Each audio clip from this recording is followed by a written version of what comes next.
Muy buenos días a todos mis amados hermanos. Saludos de su servidor José Gilberto Carrillo. Gracias a Dios que una vez más podemos llegar a ustedes con su programa Pan de Vida. Estamos aquí listos para servir el pan de vida. Esta es una comida espiritual.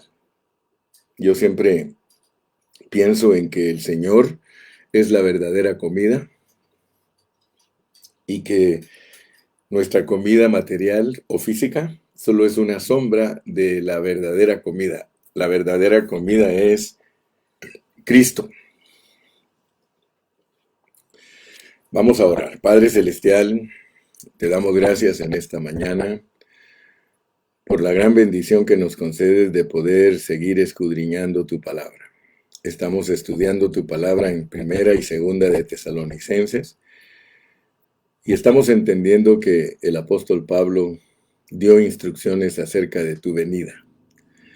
Señor, te pedimos que por favor en esta mañana nos des un espíritu de sabiduría y de revelación para que nuestros ojos sean abiertos y podamos entender tu propósito. Bendice a todos mis hermanos que están conectados y ayuda a aquellos que nos ven en diferido, Señor.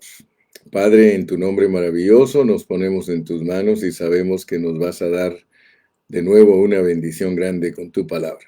A ti es la gloria, a ti es la honra, ahora y siempre. Amén. Bienvenidos, mis amados. Gracias al Señor que podemos conectarnos en este día.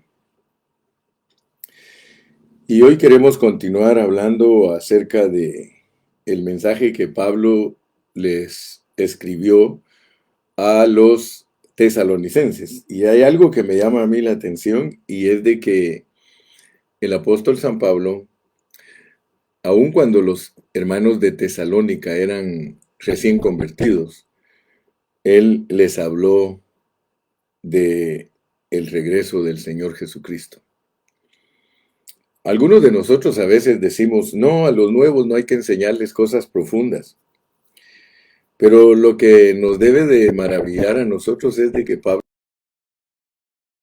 y en cierta parte de sus escritos, él dijo que él no rehuyó de dar todo el consejo de la palabra de Dios. Y yo creo que todos nosotros también debemos de dar todo el consejo de la palabra del Señor y no creer que porque un hermano es nuevo, que por eso no nos va a entender. Nosotros sabemos que la palabra de Dios es Dios el que la revela. De los hermanos que por primera vez nos escuchan, no me dan chance ni siquiera de que salude ni que me introduzca, pero ustedes que ya me conocen, ustedes ya saben que primero pongo muchas bases antes de hablar lo que voy a hablar.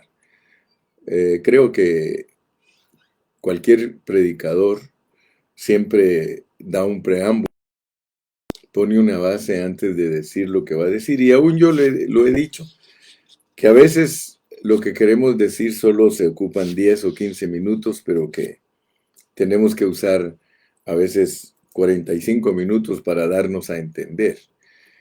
Y ya que estos mensajes son en serie, entonces yo debo de tener cuidado que cada mensaje tenga un contenido.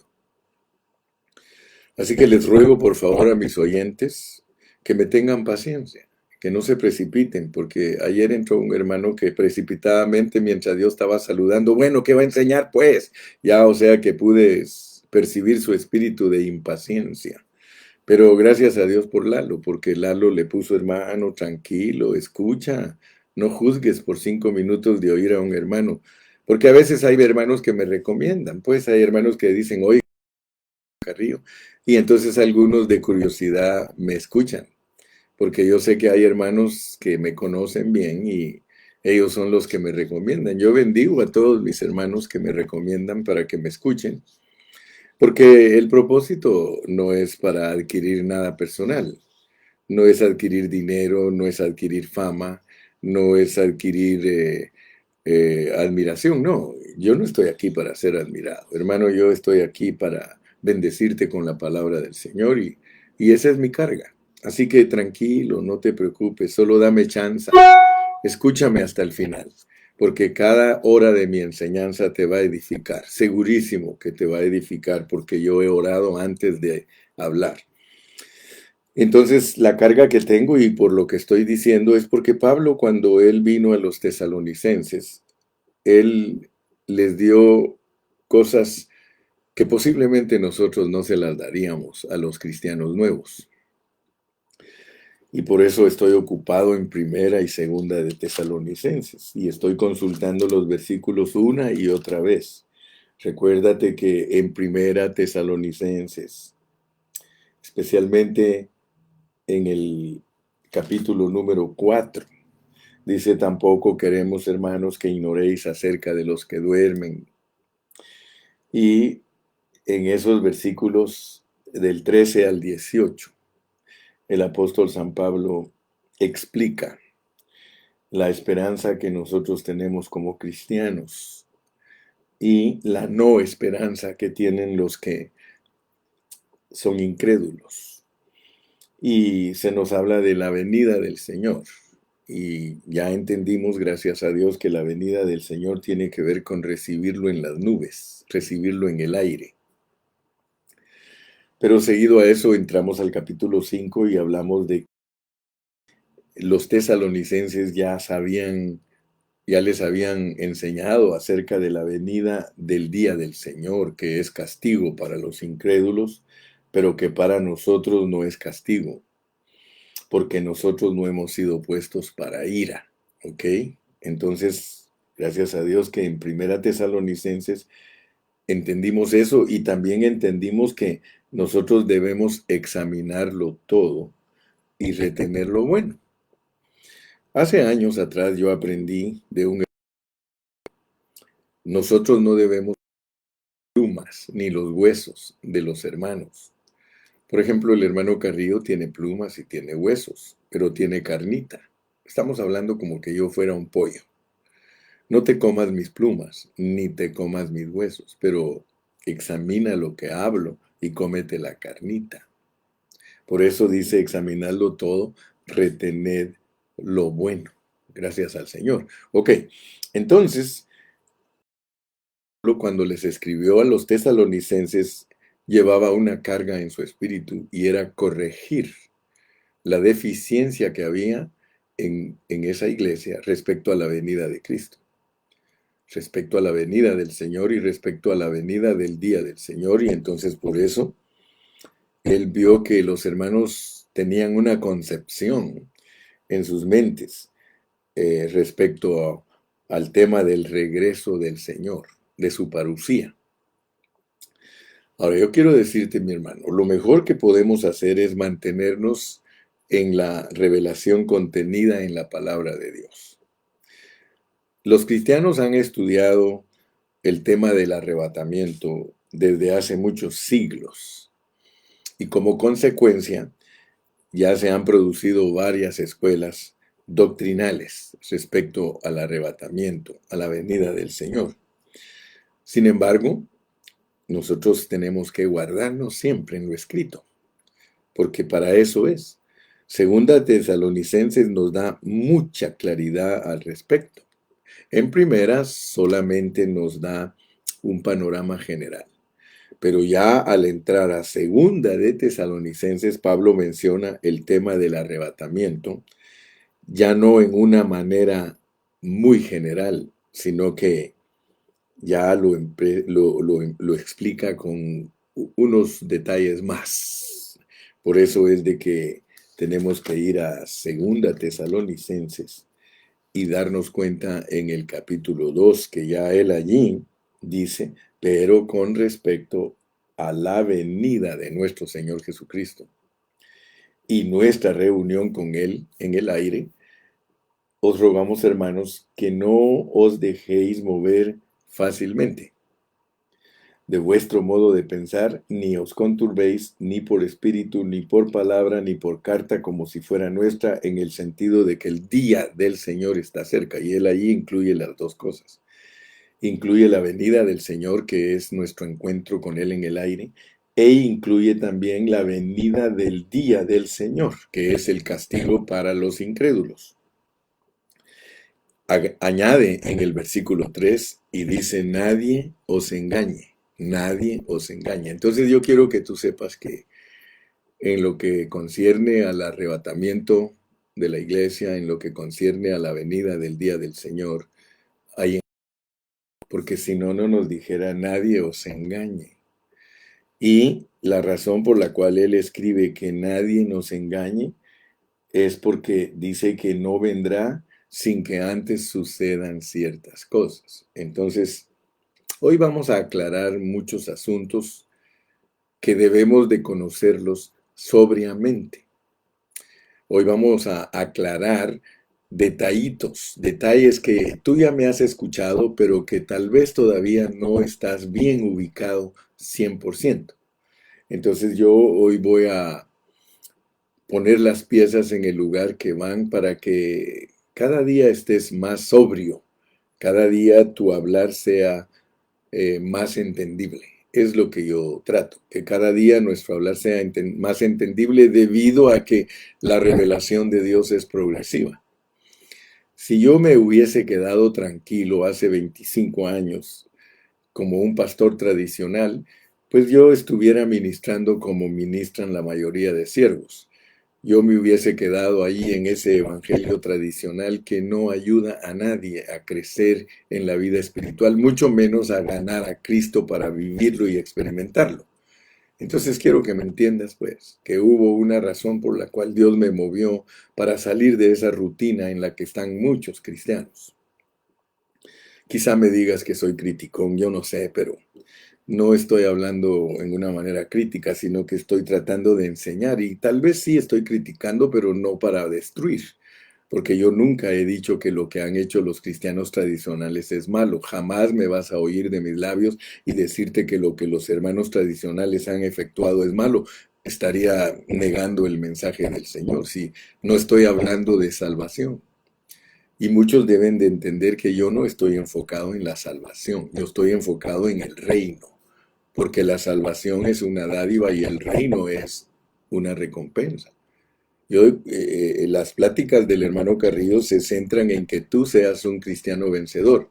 Yo no te vengo a predicar el evangelio para que te conviertas. Yo no te vengo a predicar el evangelio para que tú aceptes a Cristo. No, hermano.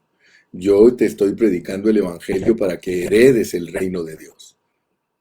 Y tristemente, pues muchos no saben la diferencia entre su salvación y heredar el reino. Así que tranquilo, estudia la palabra. Si quieres entendernos, como dijo el hermano Lalo ayer, dijo, ¿por qué no escuchas los mensajes si hay 350 mensajes antes de oír este? Puedes oír 350 enseñanzas para que después digas que estoy incorrecto en lo que estoy diciendo hoy. ¿Ok? Quiero que sepas, porque vamos a entrar hoy por este lugar, por este lado. Nadie os engañe en ninguna manera, porque no vendrá sin que antes venga la apostasía y se manifieste el hombre de pecado, el hijo de perdición. Fíjate pues, no aceptes el engaño. Que nadie te engañe, mi hermano. Nadie os engañe en ninguna manera, porque no vendrá el Señor ni vendrá el día del Señor. O sea que no vendrá Él como su segunda venida, sin que antes tú captes lo que tiene que estar pasando en el ambiente, especialmente en Israel. Israel es el reloj profético de Dios. Israel es la parábola que usa Dios para que nosotros sepamos distinguir los tratos nuestros en el espíritu. A ellos los trata, a ellos los trata en una forma, como te dijera, en una forma que tú puedes captar lo que está pasando con ellos, porque con ellos la guerra es física. Por ejemplo, ellos tienen enemigos físicos. Los enemigos de ellos son los árabes. Entonces con ellos el asunto es físico porque es la parábola que usa Dios para que nosotros entendamos asuntos espirituales en la iglesia. Nosotros no tenemos enemigos árabes. Nosotros tenemos enemigos. ¿Qué pasó? Se frizó un poquito, me informan, pero ya se desfrizó. Ok. Los israelitas, los judíos, ellos tienen enemigos físicos. Nosotros, nuestra lucha no es contra carne ni sangre, sino contra potestades, contra espíritus que están en los aires, contra las malicias, contra Satanás. Entonces, por favor, yo quiero que tú te des cuenta que el Medio Oriente solo nos sirve para saber cómo van los tratos de Dios, porque aquí dice, nadie os engañe en ninguna manera, porque no vendrá sin que antes venga la apostasía, se manifieste el inicuo, el hombre inicuo y el hijo de perdición. Entonces tú tienes que saber que hay un ambiente que te muestra cuándo viene Cristo. Por eso dice que no nos engañen. Algunos han, pero al poner fechas sin marcar los acontecimientos o lo que debe de estar sucediendo, entonces está un poco desbalanceado el asunto. Yo creo que los que han puesto fechas son hermanos que han estudiado profundamente la Biblia y que Dios los bendiga. Pero hay señales más fuertes que las fechas. Porque si yo no estoy viendo que algo sucede y me lo están diciendo que eso va a suceder, ¿para qué voy a decir yo que el Señor viene en tal fecha? Mejor me guío por las señales, porque para eso es que nos dan señales. Las señales sirven para que nosotros nos orientemos, no nos perdamos en cosas. Si tú manejas tu carro y ves las señales para llegar al lugar donde vas, no te vas a perder. Ahora con el GPS es aún más fácil. Pero quiero decirte pues que el primer punto que quiero que veas en esta mañana es que no debes de ser engañado respecto a la venida del Señor, ni respecto al día del Señor, que es la gran tribulación, ni respecto a su segunda venida, que es cuando Él ponga sus pies sobre la tierra. Porque debes de saber la diferencia. La diferencia, por ejemplo, la venida del Señor Jesucristo tiene que ver con nosotros, la iglesia, y nuestro encuentro con Él en el aire, en las nubes. Eso, hermano, es diferente al día del Señor, que es la gran tribulación, que es castigo para todos los incrédulos. Y eso es aún diferente a la segunda venida del Señor, que es cuando Él ponga sus pies sobre la tierra para destruir al anticristo y a todos sus aliados y a las naciones que van a estar contra Él, para que se lleve a cabo la batalla del Armagedón. Amén. Entonces, debes de saber las diferencias entre todas esas cosas. No puedes hablar en una forma general. Porque si hablas en una forma general, lo único que vas a hacer es dar información incompleta. Entonces, por eso quiero que tú te des cuenta que el ambiente, todo lo que va a estar sucediendo antes de que Cristo venga, tú lo puedes ver a través del pueblo de Israel, de los judíos. A ellos les van a estar pasando cosas. Mira lo que les va a pasar a ellos. Verso 4. El cual se opone, o sea que está hablando del hombre inicuo y el hijo de perdición, que ahí son dos, porque el hombre inicuo es el poder político, la maldad del hombre político, unida al falso profeta, porque en este mundo para engañar a la gente tiene que haber política y religión. La política y la religión son las que sirven para engañar a los incrédulos. Nótalo pues, porque los cristianos no participamos de política, aunque muchos digan que tenemos. Dios los bendiga, Dios los ayude, pero yo nunca he creído que yo tengo que participar en política, porque la política, la religión y la cultura mataron al Señor Jesucristo y eso no es correcto seguirlo usando. Te van a matar al Cristo que Dios quiere desarrollar en ti. Si tú te vuelves político, si tú te vuelves religioso, sí, escúchame bien, y le haces demasiado énfasis a tu nacionalidad, tú vas a ser un hombre cristiano derrotado. No se va a formar Cristo en ti jamás. Entonces yo te doy claves fehacientes, claves fuertes, hermano. Entonces mira, dice que allá en el Medio Oriente hay un hombre que se va a levantar que se llama el hombre inicuo. Y va a haber otro que se llama el hijo de perdición, como Judas, pues. Judas es el hijo de perdición. Entonces tú vas a notar que la historia se repite. Como lo hemos explicado, no hay nada nuevo debajo del sol, lo mismo que fue es lo mismo que será, el cual se opone y se levanta contra todo lo que se llama Dios o es objeto de culto, tanto que se sienta en el templo de Dios como Dios haciéndose pasar por Dios. Aquí está hablando del templo de los judíos porque está hablando del hombre del anticristo que se va a levantar en el Medio Oriente. Ahora, fíjate pues, él se va a oponer a todo lo que se llama Dios y se va a sentar en el templo de los judíos. Ahora tú me vas a decir, hermano Carrillo, pero ¿cómo se va a sentar el anticristo en el templo de los judíos si no tienen templo? Ya notaste eso, ¿verdad? Que ellos no tienen templo. Nosotros creemos que los judíos van a edificar su templo y que de alguna manera ellos van a encontrar el lugar exacto donde Salomón levantó el templo. Yo no sé si tú sabes eso, pero ellos lo van a levantar en el mismo lugar que Salomón levantó el templo. Y ellos van a hallar ese lugar. Ahora, si el anticristo se sienta en el templo, si el anticristo se sienta en el templo de los judíos y se hace pasar por Dios,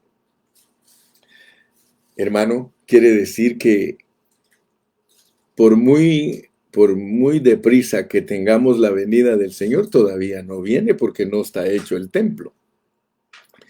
Y eso es lo que dice Pablo, nadie os engañe. Hermano, tú no puedes dejarte engañar. Los hermanos cristianos se han dejado engañar, hermano. Discúlpame que hable de esto, pero la historia cristiana está bañada de engaño. Los pobres cristianos han sido engañados, es la apostasía, pues mira, esa es otra cosa. Aparte aparte del hombre inicuo y del hijo de perdición, tenemos la apostasía. Si tú no entiendes lo que es la apostasía, entonces tú no vas a saber cómo es la venida del Señor y cómo es la venida de su día. Apostasía es apartarse de la verdad. Yo te pregunto, ¿de verdad tú ya te diste cuenta que la iglesia del Señor se ha apartado de la verdad? Te pregunto, ¿tú crees que la iglesia cristiana está pegando en el centro con la verdad? Yo creo que si la iglesia del Señor estuviera pegando en el centro con la verdad, otra historia tendríamos. Pero nosotros estamos decepcionados. Yo como cristiano estoy decepcionado de ver cómo se mueven los siervos de Dios en la iglesia. ¿Qué hacen los líderes en la iglesia, hermano? Ustedes saben que esta pandemia ha servido para que Dios cerrara todas las iglesias. Y eso no creas que es liviano. Si tú no captas lo que eso significa, hermano, yo sí capto lo que eso significa. Significa que Dios antes de la pandemia no estaba de acuerdo con nosotros. Pero ¿de qué nos sirve volver a abrir la iglesia a condición, hermano? Entonces nosotros somos los que no aprenden su lección.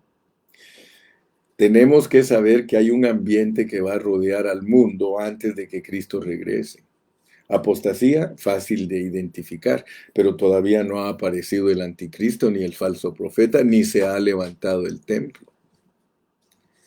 Entonces yo creo que Dios más quiere que nos preocupemos en estar irreprensibles, porque ese es el mensaje de 1 Tesalonicenses 5:23, para que todo vuestro ser, espíritu, alma y cuerpo sean irreprensibles para la venida del Señor Jesucristo.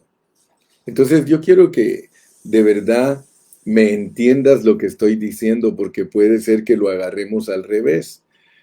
Muchos hermanos están bien preocupados en la venida de Cristo y todo lo apocalíptico y el cumplimiento de todas las cosas proféticas, pero han descuidado lo más importante, que es velar y estar sobrios y llegar al nivel de ser irreprensibles de espíritu, alma y cuerpo. Eso es más importante que la venida del Señor. Fíjate. Entonces, escucha lo que dije, porque puede ser que digas, el hermano Carrillo no está diciendo bien las cosas. Sí las estoy diciendo bien. Que sí tenemos que saber cosas respecto a la venida de Cristo, pero en eso nos pueden engañar. En lo que no nos pueden engañar es que Dios quiere que lleguemos a ser irreprensibles, que lleguemos a ser santos de nuestro espíritu, de nuestra alma y de nuestro cuerpo. Entonces, el primer punto que yo quiero que tú veas es el ambiente que debe de haber antes de que el Señor Jesucristo regrese, pero no mezcles los conceptos, te los voy a repetir. El ambiente que debe de haber en el Medio Oriente es muy importante para saber cuándo regresa el Señor, porque aquí nos habla de la venida del Señor Jesucristo, que es nuestro encuentro con Él en el aire. La venida del día del Señor, que es el castigo para todos los que viven en tinieblas. Y la segunda venida de Cristo, que es que Él ponga sus pies sobre la tierra para derrotar a los enemigos de Dios, la batalla de Armagedón. Tiene que preparar Dios a todas las naciones porque el Cordero va a pelear contra ellas y los vencerá. Hasta después de eso, Él establece su reino aquí en la tierra. Pero, ¿te das cuenta cómo es la segunda venida? La segunda venida es que Él vence a sus enemigos en la batalla de Armagedón.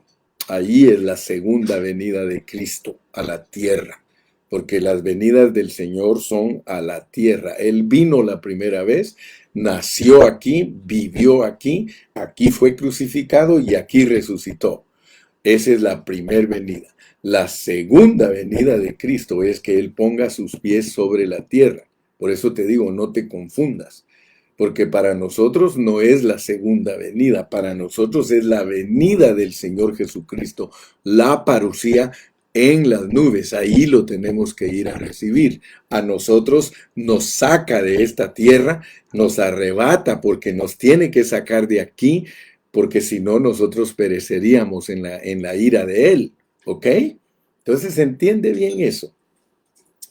Muy bien. Segundo punto, quiero que veas que debido a que los cristianos han estudiado el arrebatamiento y la segunda venida del Señor y su venida, ellos han creado escuelas. Y ya te dije eso anteriormente, pero hoy te lo quiero repetir. Hay 3 escuelas, pero debemos de entenderlas, pues, porque si no, siempre vamos a estar especulando. 3 escuelas. Te dije que una se llama pretribulacionaria, la otra se llama post-tribulacionaria y la tercera no tiene nombre, sino que los que estudiaron esa tercera escuela, que son 3 hermanos muy sobresalientes en la historia, y pues tú puedes obtener material de ellos. Ahora tenemos la facilidad de que Amazon tiene todo lo que la gente necesita. Los 3 hermanos que estudiaron a los pretribulacionarios y a los posttribulacionarios son el hermano Pember, el hermano Govet y el hermano Panton. Escríbelos. G-O-V-E-T, Panton, P-A-N-T-O-N, y Pember, P-E-M-B-E-R. Esos 3 hermanos son los que profundamente todo lo concerniente al arrebatamiento, a la segunda venida, y ellos establecieron una mejor escuela, porque la mejor escuela es la que puede explicar los pro y los contras. Y eso te voy a explicar hoy. Fíjate, por un lado, primero tenemos que para que Cristo regrese, para que el Señor venga a la tierra, para que Él venga a la tierra, se tiene que manifestar apostasía, hombre inicuo y falso profeta, para que Él venga a la tierra. Y ya entendiste que el templo tiene que estar reconstruido, porque el hombre que se va a levantar en ese templo. Ok, entonces definamos bien las escuelas. Quiero decirte que aparte de esas 3 escuelas, ninguna tiene fundamento. Estas son 3 escuelas fundamentales. Estas 3 escuelas las han establecido hermanos que son muy delicados para estudiar la Biblia. Muy dedicados y delicados. Ellos se llaman fundamentalistas. No son carismáticos. Los hermanos carismáticos tienen una revolución tremenda de la venida de Cristo. No, ellos es más, tienen pre, tienen post. No, la mayoría de los hermanos carismáticos, ellos creen que la iglesia no pasa la gran tribulación, ellos son pretribulacionarios. Pero hay otros hermanos pentecostales que sí creen que la iglesia pasa la gran tribulación y ellos se llaman post-tribulacionarios. Pues abrázate mejor de la tercera escuela, es la mejor. Y ahorita te voy a poner los pros y los contras, porque debemos entender. Por ejemplo, la escuela que dice que la iglesia no pasa la gran tribulación, ellos agarran versículos, y quiero que sepas, agarran versículos buenos, como por ejemplo, ellos agarran 1 Tesalonicenses 5:9, porque no nos ha puesto Dios para ira, sino para alcanzar salvación por medio de nuestro Señor Jesucristo. Fíjate, ese versículo lo usan ellos para decir que la iglesia no pasa la gran tribulación. Ahora, ¿cuál versículo agarran los hermanos que dicen que la iglesia pasa la gran tribulación? Podemos ir a Apocalipsis 7. Vamos a Apocalipsis 7 y te vas a dar cuenta que hay hermanos que enseñan que la iglesia pasa la gran tribulación. Leamos capítulo 7, leamos los versículos 13 y 14.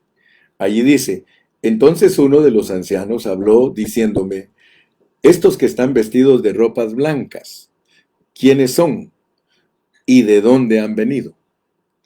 Yo le dije: Señor, tú lo sabes. Y él me dijo: estos son los que han salido de la gran tribulación y han lavado sus ropas y las han emblanquecido en la sangre del Cordero. O sea que ese versículo lo usan los hermanos post-tribulacionarios. Ellos dicen: hermanos, lo sentimos mucho, pero aquí están los versículos que nos muestran que la iglesia pasa la gran tribulación. Ok. Luego tenemos que analizar, porque este pasaje que acabamos de leer ahorita dice que la iglesia lava sus vestiduras en la gran tribulación. Por lo tanto, hay una parte de la iglesia que pasa la gran tribulación, porque si no, no lo dijera aquí. No dijera que lavan sus vestiduras en la gran tribulación. Entonces tú tienes que ir viendo la posición de cada escuela. La escuela que dice que la iglesia pasa la gran tribulación tiene razón. Tiene mucha razón. Pero esa no es la verdad en su totalidad. Porque ahora vienen los que dicen que la iglesia no pasa la gran tribulación. Vamos a ir a leer en Apocalipsis 12. En Apocalipsis 12. Si tú lees Apocalipsis 12 parcialmente, tú vas a decir: la iglesia hay una parte que no pasa la gran tribulación. Y es en el 12:5. Mira en el 12:5, pues. En el 12:5 dice: y ella dio a luz un hijo varón que regirá con vara de hierro a todas las naciones, y su hijo fue arrebatado para Dios y para su trono. Esos cristianos que están representados por el hijo varón, porque este hijo varón es corporativo, esos cristianos no pasan la gran tribulación porque mira, dice que son arrebatados para Dios y para su trono, pero nota que no son arrebatados al aire, sino que son arrebatados al trono de Dios, al tercer cielo. Y el contexto te dice que ese hijo varón es la resurrección de los vencedores. Mira cómo dice el versículo 11.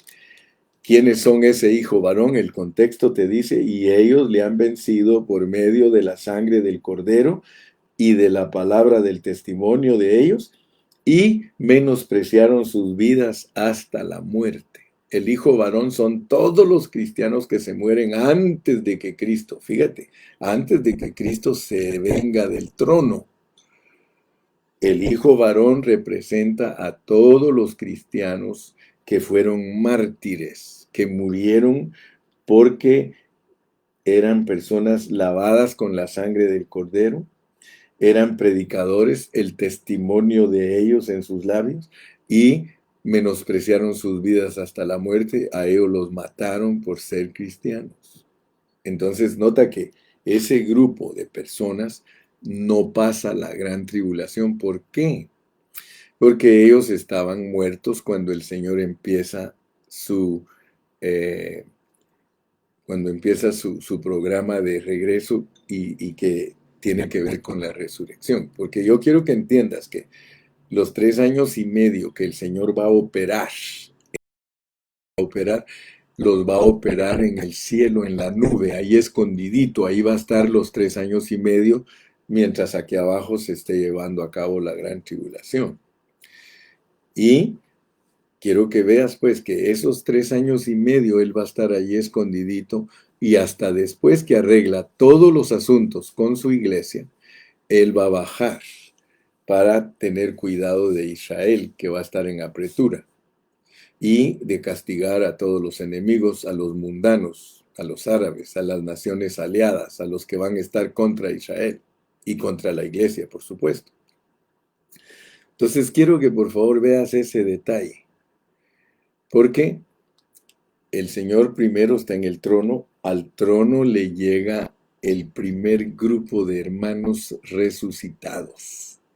Entonces, ellos son personas que resucitaron, pero a ellas se les tienen que agregar lo que dice el apóstol Pablo en segunda de Tesalonicenses, ¿verdad? Dice que va a resucitar el Señor. Se recuerdan que estábamos en segunda Tesalonicenses capítulo 2 y leímos el versículo 4, ahora leamos el 5. ¿No os acordáis que cuando yo estaba todavía con vosotros os decía esto? Y ahora sabéis, y ahora vosotros sabéis lo que lo detiene. ¿A quién? ¿A quién detiene? La manifestación del hombre inicuo y y del hijo de perdición, a fin de que a su debido tiempo se manifieste. Porque ya está en acción el misterio de la iniquidad, porque la iniquidad siempre ha estado, pero Dios no ha permitido que se desarrolle totalmente, sino hasta que aparezca el hijo del inicuo, el hombre inicuo. Solo que hay quien al presente lo detiene hasta que él a su vez sea quitado de en medio el poder sobrenatural que está deteniendo el misterio de la iniquidad, porque el inicuo se tiene que manifestar totalmente. Y entonces se manifestará aquel inicuo a quien el Señor matará con el espíritu de su boca y destruirá con el resplandor de su venida, inicuo cuyo advenimiento es por obra de Satanás con gran poder y señales y prodigios mentirosos. Amén. Quiero decirte, al volver a leer aquí, es que tenemos que entender que primero llega el hijo varón al trono, pero ahora nosotros tenemos que unir cabos, unir las piezas del rompecabezas, porque ahora tenemos que entender que ese hijo varón del capítulo 12, él es dado a luz, pero mira lo que pasa con la iglesia, que es la que lo da a luz. Versículo 6 de Apocalipsis 12. Después que la mujer da a luz al hijo, que es la resurrección de los muertos, mira lo que sucede con la parte viva de la iglesia, porque siempre hay una parte viva. Pablo te dice en Primera de Corintios, capítulo 15, dice, he aquí os digo un misterio, no todos dormiremos, o sea, no todos nos vamos a morir, pero todos seremos transformados. Entonces, la mujer, mira en el 6, y la mujer huyó al desierto, donde tiene lugar preparado por Dios, para que allí la sustenten por 1260 días. Visualiza pues, visualiza, porque tienes que saber presentar todos los acontecimientos pasando para que Cristo regrese a la tierra. Ahorita te estoy enfocando en que para que Cristo regrese a la tierra, venida, tienen que suceder muchas cosas. Ojo a Israel, ahí se tiene que manifestar el hombre inicuo y el hijo de perdición. Y se tiene que sentar en el templo para engañar a los judíos, porque los va a engañar y se va a burlar de ellos, etcétera, etcétera. Pero por el otro lado tenemos a la iglesia. La iglesia da a luz el hijo varón que es arrebatado al trono.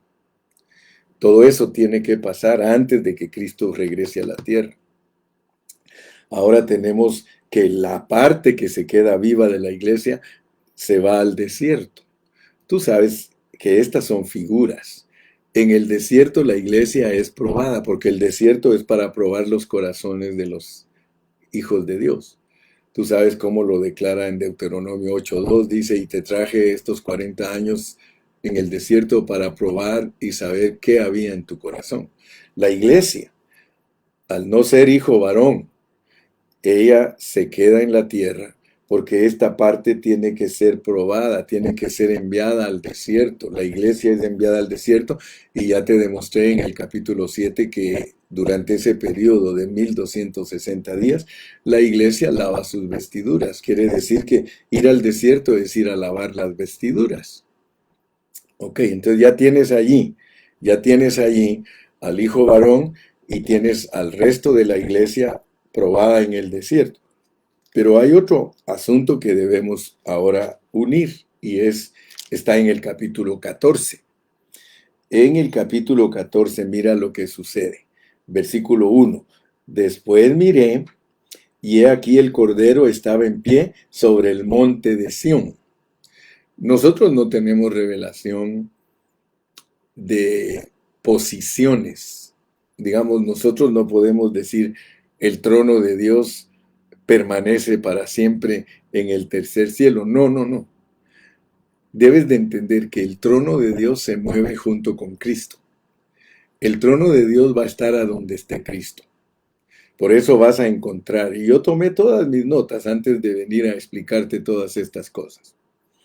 Tú vas a entender con las notas que el trono de Dios está en el tercer cielo, pero Él lo puede mover. O sea que la sede de gobierno se puede cambiar. O sea que cualquier gobierno puede cambiar su sede de gobierno. Lo único es que como ya tiene establecidos edificios y tiene millones de dólares gastados para hacer su centro cívico, es bastante difícil estar cambiando la sede de gobierno. Ahora, Dios no tiene problema porque Él cambia de lugar su trono. Tú lo vas a encontrar el trono de Dios en el tercer cielo. Tú lo vas a encontrar en el templo, porque los profetas te lo dicen, te dicen, Isaías dice, yo vi las faldas del Señor sentado en el templo, en su trono. Ezequiel también vio el trono de Dios. Es más, dice la palabra de Dios, no el hermano Carrillo, que el trono de Jehová va a estar en Jerusalén. Cuando Cristo venga y tome posesión de la tierra, el trono de Dios dice que del trono de Jerusalén saldrá la ley. Entonces quiero que veas, pues, visualiza todas estas cositas, porque a veces estamos tan cortos de nuestra mente que no captamos lo que Dios nos quiere enseñar. El trono de Dios es donde esté Cristo. Ahora asústate porque el trono de Dios puede estar dentro de ti. Porque si Cristo está dentro de ti, ahí está el trono, hermano. Entonces, por favor, toma en cuenta todo mi hablar, examínalo todo y retén lo bueno. Aquí en el 14, te estoy hablando del lugar porque ahora nos ponen el monte Sión. O sea que Dios del trono se va al monte Sión. Y con él dice que allí se van a encontrar 144,000 que tienen el nombre de él y el de su padre escrito en la frente. Y oí una voz del cielo como estruendo de muchas aguas, como sonido de un gran trueno, y la voz que oí era como de arpistas que tocaban sus arpas. Cantaban un cántico nuevo delante del trono y delante de los 4 seres vivientes y de los ancianos, y nadie podía aprender el cántico sino aquellos 144,000 que fueron redimidos de entre los de la tierra. Fíjate, estos son las primicias. Aquí lo dice, mira pues, estos son los que no se contaminaron con mujeres, pues son vírgenes. Estos son los que siguen al Cordero por donde quiera que va. Estos fueron redimidos de entre los hombres como primicias para Dios y para el Cordero. y en sus bocas no fue hallada mentira, pues son sin mancha delante del trono de Dios, delante del trono de Dios. ¿Te das cuenta que el hijo varón llega al trono? Del trono están los que el Señor recibe como primicias, son vencedores de la gran tribulación. Entonces, te das cuenta pues que hay que conciliar las escuelas, porque hay versículos donde te muestran que la iglesia no pasa la gran tribulación y hay versículos que te muestran que la iglesia pasa la gran tribulación. Ahora, agárrate de la tercera escuela porque la tercera escuela sí toma en cuenta las dos partes y explica con todos los detalles lo que significa que la iglesia no pasa la gran tribulación y la iglesia pasa la gran tribulación. Ahora, fíjate que entre esos dos grupos, entre el grupo de hijo varón y el grupo de las primicias, estamos hablando de que allí, entre los que no pasan la gran tribulación y los que pasan la gran tribulación, entre ellos dos, el que no pasa la tribulación y el que pasa la tribulación, tenemos en medio los 3 años y medio. O sea que todos esos sucesos se van a 3 años y medio. En 3 años y medio que van a estar surgiendo, abajo es la gran tribulación. En los aires están sucediendo los 3 años y medio de transición para que el Señor arregle todos sus asuntos con su iglesia. Él va a arreglar todos sus asuntos con su iglesia en 3 años y medio. Pasados esos 3 años y medio, Él está listo para bajar a la tierra. Pero noten pues que debemos de aprender a explicar todos los detalles de los 3 años y medio, porque en esos 3 años y medio aparece el hijo varón, aparece las primicias, hijo varón al trono, primicias a el monte Sión, pero luego ya viene bajando el Señor y Él baja a la nube y allí en la nube, allí Él espera su cosecha, allí espera su cosecha, allí espera Él que todos los cristianos que se quedaron en la tierra den la altura, que maduren. Él tiene que recoger su cosecha. Acuérdate que todo esto lo hemos aprendido. Cuando hablamos del reino, nosotros hablamos de que la semilla de Mateo y se desarrolla en el libro de los Hechos, en las epístolas florea y da fruto, y en Apocalipsis es la cosecha. Esa es la forma correcta de entender el retorno de Cristo, una cosecha. Entonces, ¿ya entendiste el trono, el hijo varón? Resucitados antes de la gran tribulación, porque aquí te lo dice el 12:5. Los del monte Sión te dice que son primicias. Ahora, el asunto es que no tenemos revelación en qué tiempo son alzadas las primicias. No se nos dice que las primicias son alzadas en el mismo momento que los resucitados al trono, pero se puede decir que como las primicias son los mejores frutos, están listos antes de la cosecha, significa que al principio de la gran tribulación, las primicias se van para el monte Sión. Pero vamos ahora a la cosecha. Capítulo 14 y versículo 14. Miré y he aquí una nube blanca. Miré y he aquí una nube blanca, y sobre la nube uno sentado, semejante al Hijo del Hombre, que tenía en la cabeza una corona de oro y en la mano una hoz aguda. Y del templo salió otro ángel clamando a gran voz al que estaba sentado sobre la nube: mete tu hoz y ciega, porque la hora de cegar ha llegado, pues la mies de la tierra está madura. Noten pues, Él está en la nube, aquí lo dice, mira. Miré aquí una nube blanca, y sobre la nube uno sentado semejante al Hijo del Hombre, que tenía en la cabeza una corona de oro y en la mano una hoz aguda. Él está aquí en la nube. Y de allá del templo sale otro ángel y le dice: mete tu hoz, porque la hora de cegar de cegar la hora de cegar ha llegado, pues la miel de la tierra está madura. Nota pues que la cosecha, porque tenemos que entender la cosecha. Esa cosecha, cómo se lleva a cabo, está en el capítulo 14 y en el versículo 2 del capítulo 15 nos dice cómo llegó la cosecha a donde está el Señor. Mira pues, vi también como un mar de vidrio, ok, el trono, el templo, el mar de vidrio, mezclado con fuego, han alcanzado la victoria sobre la bestia y su imagen y su marca y el número de su nombre, en pie sobre el mar de vidrio con las arpas de Dios. Dios te muestra todas las cosas en detalle. Solo es asunto de que nosotros pongamos mucha atención. Fíjate, el hijo varón es arrebatado al trono. Esos son los muertos resucitados, que dieron la altura de hijo varón, que ahí están las características en Apocalipsis capítulo 12.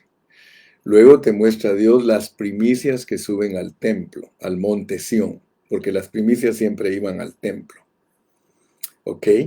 Entonces, llamados primicias y te dan las características de ellos en el capítulo 14. Pero luego te habla del mar de cristal y el mar de cristal recibe a todos los cristianos que fueron vencedores sobre la bestia, no se dejaron marcar, lavaron sus vestiduras, capítulo 7 de Apocalipsis. Ah, pero aún faltan otros detalles, hermano. Vamos a Daniel, porque falta el rebusco. Yo lo que quiero es que tú veas que la cosecha no se levanta. Si tú vas al rancho, si tú vas al campo, la cosecha nunca la recogen de una sola vez. Cuando los agricultores, cuando los hermanos que siembran recogen su cosecha, ellos recogen primero las primicias, después la cosecha y después el rebusco.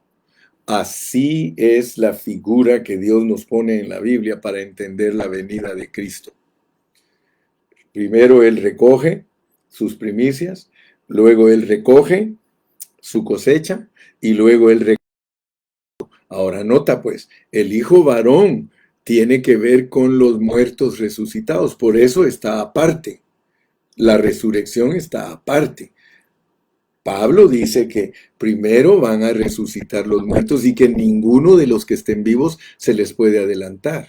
A ningún muerto se le va a adelantar, escuche bien, ningún hombre que esté vivo cristiano. Lo primero es el hijo varón y tiene categoría, tiene categoría. ¿Por qué? Porque los hermanos que han muerto, si no llegaron a la varón, ellos no pueden resucitar como hijo varón. Entonces, la resurrección no es tampoco un solo evento.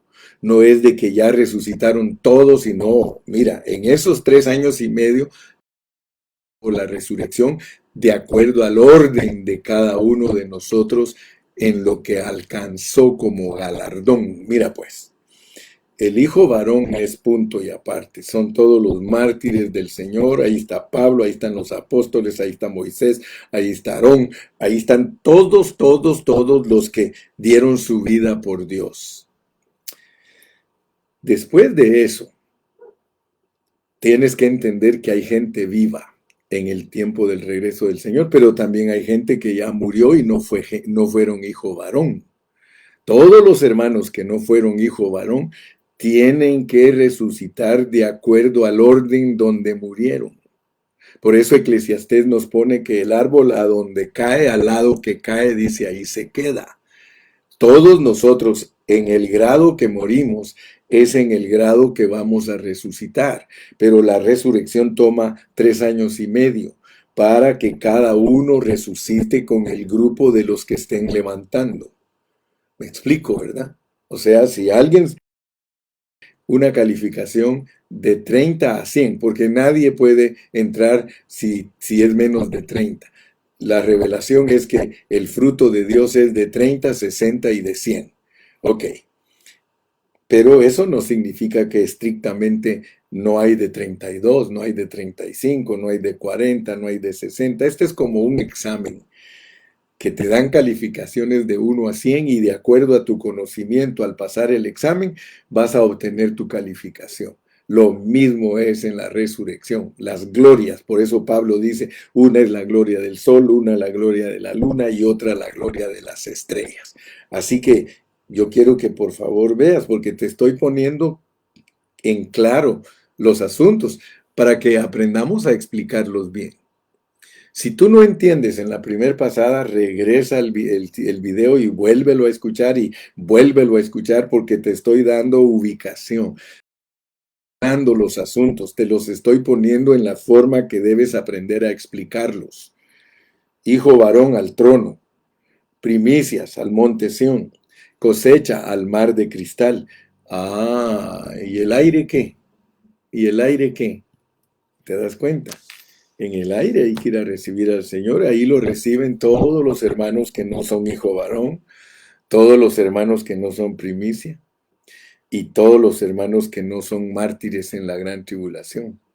Aquí se puede decir que están todos los que me han dicho, hermano, yo quiero aunque sea de panzazo, pero llegar. Claro que te van a resucitar. Eres un carnal, te van a resucitar. Pero hay unos hermanos que son rebusco. Los hermanos que son rebusco los tienes que encontrar en el de Daniel. Ahí está el rebusco. Porque el rebusco es lo que ya se recogió, ya se recogieron las primicias, ya se recogió la cosecha, pero hay frutos que todavía se quedaron. Entonces aquí te los pone bien clarito Daniel. Mira, son los hermanos que no van a gustar la muerte. Son los hermanos que nunca se van a morir físicamente. O sea, quiero que te impresione esto. Porque hay hermanos que van a pasar toda la gran tribulación sin morirse. Mira, vamos a leer en el 12:7 en adelante. Daniel 12:7 dice, y oí al varón vestido de lino, y oí al varón vestido de lino que estaba sobre las aguas del río, el cual alzó su diestra y su siniestra, o sea que levantó sus dos manos al cielo, y juró por el que vive por los siglos de los siglos, que será por tiempo 1 año, tiempos 2 años son 3, y la mitad de un tiempo. Va a ser por 3 años y medio.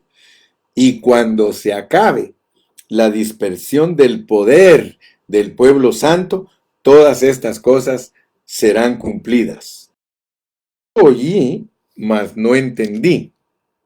Y dije, Señor mío, ¿cuál será el fin de estas cosas?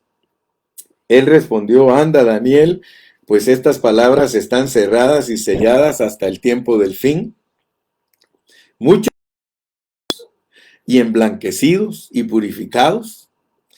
Los impíos procederán impíamente, y ninguno de los impíos entenderá, pero los entendidos comprenderán.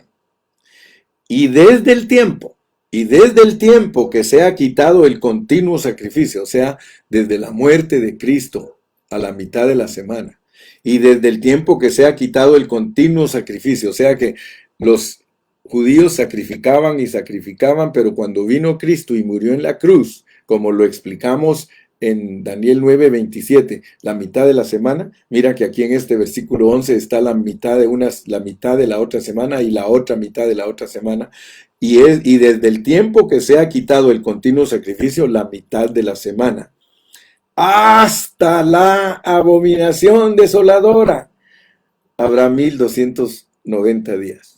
Fíjate pues, te está diciendo que cuando se murió Cristo en la cruz, quitado el continuo sacrificio, ahora te tienes que transportar hasta el fin de la edad, porque hay que ver que se cumplan los otros 3 años y medio, que son 1260 días. Aquí nos pone 1290 días. Ahora, fíjate pues, bienaventurado, 3 veces feliz, el que llegue a 1335 días. Te está diciendo de una vez que el rebusco, Los hermanos que no van a gustar de la muerte, que no van a ser pasados por la muerte, son bienaventurados porque ellos llegan vivos hasta 1335 días. Significa entonces que la tribulación es 1260 días, pero 75 días después el Señor Jesucristo confirma todo y acaba todo, consuma todo, porque va a establecer su reino en la tierra. Y le dice a Daniel, y tú irás hasta el fin y reposarás y te levantarás para recibir tu heredad al fin de los días. Yo creo, hermano, yo creo con todo mi corazón que tú ahora puedes explicar con mucha claridad. Claro está que solo entenderá el entendido. Esto no creas que cualquier hermano lo va a entender. Es más, algunos se conectan y dicen, no, yo no entiendo esto, mejor lo apago. Pero si tú eres entendido, hermano, Dios te da a conocer todo esto. Es bueno saber, hermano, es bueno saber, porque el avisado ve el mal y se esconde. Pero es bueno saber velando y siendo sobrios, porque solamente si velamos y somos sobrios podemos participar. Hermano, yo creo que en esta mañana, si tú me pusiste atención, yo te expliqué cuál debe de ser el ambiente antes de que Cristo regrese,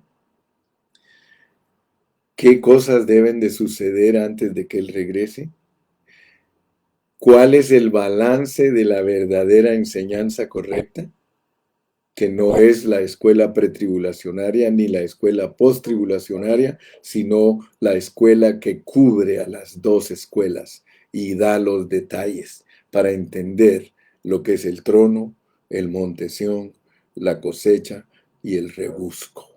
¿Te das cuenta? Los últimos que suben al aire para recibir al Señor es el rebusco. Son los últimos. Pero tú sabes que alguien que tenga que pasar toda la gran tribulación para conocer a Dios, eso es verdaderamente nacer. O sea, mira cuántos tratos necesitan esos hermanos. Hay hermanos que solo necesitan un poquito de tribulación y ya se arreglan listos y el Señor se los lleva para el mar de cristal. Pero hay hermanos que necesitan todos los tratos de Dios y estar vivos todos los 3 años y medio para poder dar la altura. Fíjate, el rebusco es lo que necesita los máximos tratos de Dios. Y por eso son bienaventurados, porque hermano, vivir a toda la gran tribulación, wow, eso es terrible, hermano, vivir. Ahora, voy a finalizar hoy con un pensamiento. La semana pasada yo estuve con Noé, mi hermano Noé Montalvo, y Noé me compartió unas cosas bonitas. Él, miren lo que me dijo. Me dijo, fíjese hermano que yo he tenido sueños y visiones. Y yo he soñado que cuando venga la gran tribulación, a mí me matan de un balazo. Y lo tremendo es que a usted lo meten preso, hermano. Usted va a terminar su carrera en una cárcel. Eso es lo que yo he soñado, me dijo. Pues creo que no andas muy lejos, me dijo. Porque es posible que el hermano Carrillo necesite tratos muy fuertes de Dios para poder dar la altura. Así que hermano, aquí no hay nada de campeones, aquí no hay nada de que el hermano Carrillo es mejor que yo, que no, hermano. Aquí se trata de escapa por tu vida, hermano. Dale a Dios tu corazón completo, espíritu, alma y cuerpo, que sean irreprensibles, hermano. Yo estoy pero empeñado, hermano, en que nosotros demos la altura. Yo estoy empeñado en que lleguemos a ser irreprensibles y si nos matan de un balazo, gloria a Dios, hermano. Y si nos meten presos, gloria a Dios, pero que lleguemos al punto de ser irreprensibles para que todo nuestro ser, espíritu, alma y cuerpo sean irreprensibles para la venida de nuestro Señor Jesucristo. Que Dios te bendiga, mi hermano. Ora por mí siempre, hermano. Yo necesito mucho de tus oraciones. Yo necesito que tú siempre intercedas por mí para que el Señor me haga su vencedor, hermano. Es todo lo que quiero, ser su vencedor. Y no importa lo que me tenga que pasar, porque Él es el que decide qué es lo que necesitamos cada uno de nosotros. Que Dios lo bendiga. ¿Por qué no se despide en esta mañana y me dice, gloria a Dios, hermano Carrillo? Gloria a Dios. Gloria a Dios. ¿Por qué no? Me gustaría saber, hermano, hoy sí me ubiqué más. Hermano, hoy sí entendí más. Acuérdate que tenemos que seguir, esto hay que seguirlo rumiando. Esto no se capta fácil, hermano, pero con la ayuda de Dios podemos llegar, hermano. Podemos llegar. ¿Sí? Aleluya. Gloria al nombre de Jesús. Vamos a darle gracias a Dios. Padre, gracias en esta mañana porque nos has concedido el privilegio de compartir tu palabra. Yo pido una bendición especial para cada uno de mis oyentes y te ruego, Padre, que conquistes totalmente nuestro ser, Señor.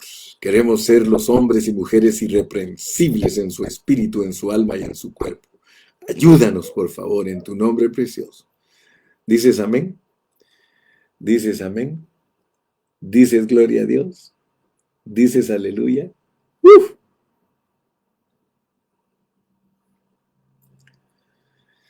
Gracias a Jesús.